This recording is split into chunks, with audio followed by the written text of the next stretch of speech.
میں ایک بات کہوں گا کہ انڈیا نے جو اٹیک کیا ہے وہ چھپ کے نہیں کیا. جلوہ ہے ہمارا کہ ہمارا ایئر سسٹم اتنا خراب کیوں تھا. رڈار ایک بھی میزائل اینٹی سیپٹ نہیں ہوا کیوں؟ ہمارے رڈار جو تھے وہ کہاں تھے, ہمارا زمینی سسٹم کہاں تھا. اگر زمینی ہوا ہے تو پھر زمینی سسٹم جو ہم لوگ اتنے بڑے دعوے کرتے ہیں کہ ہمارا زمینی سسٹم اتنا تیز ہے, ہم کسی جہاز کو کسی میزائل کو انٹر نہیں ہونے دیتے. اگر یہ فضائی اگر تھا تو مجھے بتائیں کہ ہمارا فضائی سسٹم اتنا خراب کیوں ہے کہ انہوں نے 9 حملے کیے, ٹھیک ہے, کشمیر سمیت انہوں نے پاکستان میں 9 حملے کیے اور وہ ان کو ناکام نہیں بنا سکے. اور ہم نے زبانی کلامی صرف سنا ہے کہ فلانا طیارہ گر گیا, فلانا طیارہ گر گیا, فلانا طیارہ گر گیا. کہاں پہ گرا دیے؟ پرانی تصاویر لگا کے گرا دیے. ہم لوگ کوئی بچے دودھ پیتے بچے ہم لوگ ان چیزوں پہ یقین کر لیں گے؟ گجب بے عزتی ہے کہ ہم لوگ نے تو اوپن وار کر دی نا. یہ کوئی چیز نہیں ہے. انڈیا نے تو اوپن وار کر دی نا, اس نے تو سرعام میزائل داغے نا. چوری چھپے والی بات. ہاں تو یہی تو میں میزائل بھی داغ کر ویڈیو بھی بنا کے اپنے چینل پہ. اس پہ یہ چکلالہ ایئر بیس پہ انہوں نے پھینکا, یہ ایک اور طیارہ ادھر سے گزرا ہے, وہ دیکھیں ایک اور اٹیک. اللہ خیر کرے, یہ دھماکے کی آواز بھی بہت اونچی ہوتی ہے. سے وہاں پہ سوال کرتے ہیں اور آپ آگے سے کہتے ہیں کہ جی پاکستان دہشت گرد پالتا ہے, ہمارے گلے کاٹے جا رہے ہیں, ہم مدرسوں کے اندر شہید ہو رہے ہیں, ہمارے اوپر مساجد کے اوپر حملہ ہوا ہے, رات کے اندھیرے میں ہمارے اوپر حملہ ہوا ہے.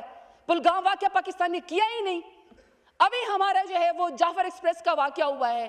آپ انٹرنیشنل میڈیا پہ آپ کو جانے کا شوق ہے. میرا خیال ہے کہ گورنمنٹ کے پاس اس سے زیادہ پڑھے لکھے بہتر جو ہے وہ گورنمنٹ کا بیانیہ کرنے کے لیے, بات کرنے کے لیے لوگ ہوں گے, ان کو بھیجیں. یہ اس طرح کی شہداء کی بے حرمتی نہ کروائے کہ یونائٹڈ نیشنز کے اندر اور ان کے میڈیا کے اندر وہ آپ کے ڈیفنس منسٹر کا بیانیہ چلائیں.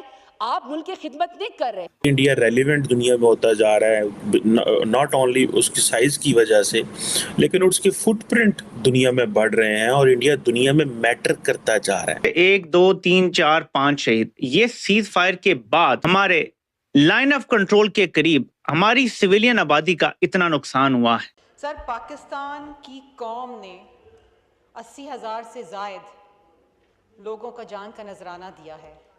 We have suffered $150 billion in economic collateral damage.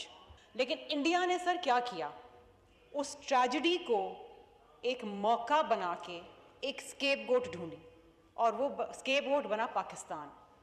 اگر پلوامہ کا واقعہ اگر آپ دیکھیں 2019 کا سر, تو پلوامہ کے واقعے کے بعد بھی یہی سینیریو ہوا تھا. یہاں پہ ڈیفنس منسٹر کا اسپیشلی جو رویہ ہے وہ بہت irresponsible ہے. یعنی انٹرنیشنل میڈیا میں اگر انگریزی نہیں آتی ہے تو نہ جاؤ. If you cannot defend your own country, don't go there. Don't mock yourself, don't mock your government, don't mock your state. اگر آپ بیانیہ وہاں پہ برداشت نہیں کر سکتے ہیں آپ. اور اس وقت اس ٹریجڈی کو انڈیا نے استعمال کر کے, مودی سرکار نے استعمال کر کے مقبوضہ کشمیر کے اندر آرٹیکل 370 کو ریووک کیا تھا. سر, پانی روکنے کا مطلب یہ ہے کہ یو ڈکلیئرنگ وار, کیونکہ پانی وہ چیز ہے جو نہ صرف آپ کو زندہ رکھتی ہے بلکہ آپ کی اکانومی کو زندہ رکھتی ہے.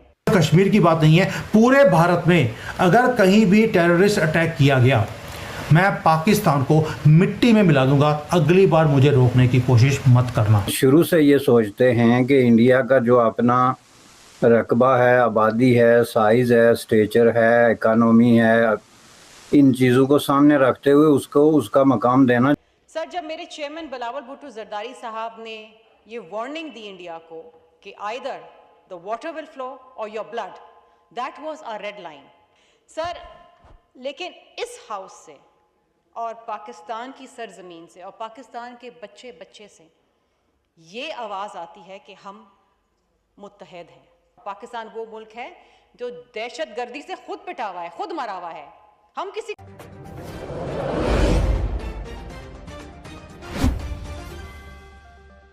غیر انسانی رویوں کی تلقین نہیں کرتا, لیکن مودی صاحب نے انہی رویوں کا پرچار بھی کیا, ان رویوں پہ عمل بھی کیا, اور وہ ہندوستان جو نہرو کے زمانے میں کہلاتا تھا جی کہ ہم اپنے سیکولرزم پہ ناز کرتے ہیں اور ہم اپنی جمہوریت پہ ناز کرتے ہیں. دنیا کی سب سے بڑی جمہوریت جو تھی وہ دنیا کی سب سے بڑی قتل گاہ بن کے رہ گئی, مسلمانوں کے لیے بھی اور اقلیتوں کے لیے بھی, صرف ایک شخص کے اس رویے کے باعث. اور یہ معاملہ چلتا رہا.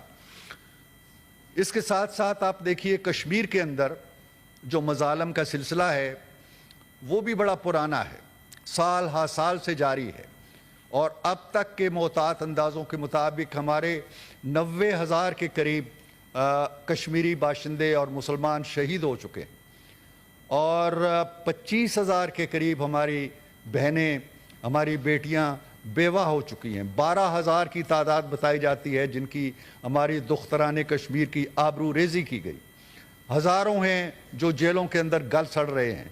جناب چیئرمین، 7-8 لاکھ بھارتی سپاہ وہاں برس برس سے موجود ہے 3 دہائیوں سے، اور اندازہ لگایا گیا ہے کہ وہاں کی مسلم آبادی کو اگر دیکھا جائے تو ہر 7 کشمیریوں کے اوپر ایک بندوق بردار مسلط ہے جو ان کے سینوں کی طرف بندوق کے تانے کھڑا ہے۔ گلی گلی ناکے لگے ہیں، پیرے لگے ہیں، چوکیاں ہیں، چیک پوسٹس ہیں، اور کوئی انسان آزادی کے ساتھ حرکت بھی نہیں کر سکتا۔ اس کشمیر کے اندر جو ایک تحفظ حاصل تھا، خصوصی تحفظ حاصل تھا، خصوصی تحفظات اور خصوصی ایک نیچر حاصل تھی کشمیر کو، مقبوضہ کشمیر کو، وہ ختم کر دی۔ 370 کلاس جو تھی وہ اڑا دی گئی۔ اس کے بعد ایک نیا ٹیررزم کا سلسلہ شروع ہوا۔ مسلمانوں کی آبادی کو کم کرنے کے لیے، آبادی کا توازن درہم برہم کرنے کے لیے جو غیر مسلم تھے انہیں لا لا کے وہاں بسایا گیا، مسلمانوں کی جائیدادیں ضبط ہوئیں، ان کے گھر جلائے گئے، اور ان کے اوپر ایک نیا ٹیررزم کا ایسا سلسلہ شروع ہوا کہ کشمیر کی جو حیثیت ہے، ایک مسلم اکثریتی جہاں 1.5 کروڑ کے قریب مسلمان بستے تھے، اس حیثیت کو، اس جو توازن ہے آبادی کا، اس کو درہم برہم کر دیا جائے۔ وہ سلسلہ جناب چیئرمین ایک طرف چل رہا تھا، پھر پہلگام ہوتا ہے، کئی واقعات اور بھی ہوتے ہیں۔ میں پہلگام کی طرف آتا ہوں۔ یہ وہ سیاحتی مقام ہے بھارت کا جہاں بہت کثرت سے سیاح آتے ہیں، اور یہ کوئی دور دراز کا ایسا علاقہ بھی نہیں ہے جو اپروچ سے باہر ہے۔ سڑکیں جاتی ہیں، سیاح جاتے ہیں، بازار ہیں، پارکس ہیں، تفریح گاہیں ہیں، شاپنگ سینٹرز ہیں۔ وہاں پہ ایک واردات ہوتی ہے، اور وہ واردات کیسے ہوتی ہے؟ دن دہاڑے ہوتی ہے، اور بقول بھارت کا جو آفیشل موقف ہے کہ جی 4 افراد آتے ہیں، وہ باقاعدہ انٹرویوز کرتے ہیں سیاحوں کے، اور کہتے ہیں اچھا تم اس طرف ہو جاؤ، تم اس طرف ہو جاؤ، اور اس کے بعد وہ قتل کر دیتے ہیں۔ قتل کرنے کے بعد وہ آرام سے چلتے ہوئے کہیں خلاؤں میں گم ہو جاتے ہیں۔ یہ ان کا اپنا موقف ہے۔